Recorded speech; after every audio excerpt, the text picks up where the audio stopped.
This sounds like you, but a lot of people can understand their trauma logically. They know why they're having the responses they have. They understand their patterns, and yet they don't seem able to shift those patterns or stop those responses. The trauma is still happening even though they understand it.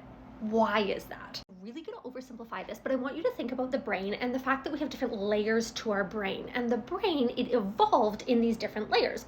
So the base level that we care about is what we call the brain stem. This is also sometimes called the reptilian brain.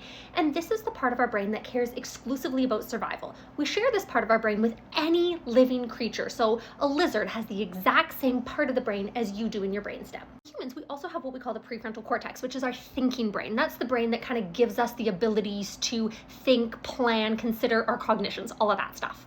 If you understand your trauma and you understand your patterns, but you can't do anything, what I hear is that your prefrontal cortex or your thinking brain understands the trauma, but the trauma has not shifted in your brain stem. So the brain stem, the part of you primed for survival that only cares about keeping you alive, it doesn't know that the trauma is over, even though your prefrontal cortex understands it and wants things to be different. What this likely means is that you've done a lot of healing at the prefrontal cortex level, but you haven't done the deep processing work that's going to allow your brain at the deep levels to understand that trauma is over. If this sounds like you're going to be looking for bottom-up processing. Top-down trauma work is changing our thinking and hoping that it changes our brainstem, but bottom-up processing is about changing the brainstem and knowing that in time it will change our cognitions as well.